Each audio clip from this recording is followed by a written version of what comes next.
Welcome to our channel. Today we how to transfer audio files with SoundCloud, full guide step by step clearly. To transfer audio files with SoundCloud, start by launching your web browser. Go to the SoundCloud website and sign in to your account. If you do not have an account, create one by clicking the sign up button and following the prompts. Once logged in, locate the upload button on the top right corner of the page. Click on the upload button to begin the audio file transfer process. A new window will appear, allowing you to drag and drop your audio files. Alternatively, you can click on the Choose Files to Upload link to browse your computer. Select the audio files you wish to transfer and click Open. While the files upload, fill out important information such as track title, genre, and description. You can also choose to add artwork by clicking the Select Image button. Next, decide whether you want the track to be public or private. Adjust the privacy settings according to your preference. Once all information is completed and files are uploaded, click the Save button. After processing, your audio files will now be available on your SoundCloud account.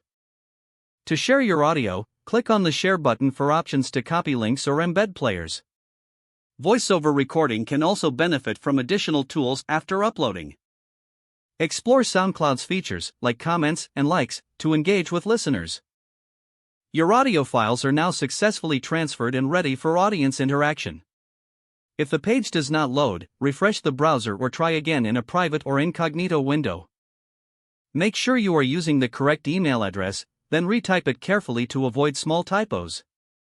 If your password is not accepted, use the reset option and create a new strong password you can remember. Check your spam folder for verification or security emails, then complete any requested confirmation steps. Enable two-factor authentication if available to improve account security and reduce unauthorized access risk.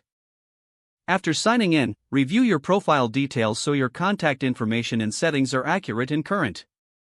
If you see an error message, note it down and try again after restarting your log out when you finish, especially on shared devices, to keep your account and payment information secure. If the page does not load, refresh the browser or try again in a private or incognito window. Make sure you are using the correct email address, then retype it carefully to avoid small typos. If your password is not accepted, use the reset option and create a new strong password you can remember. Don't forget to like this video and subscribe to our channel for more step-by-step tech guides.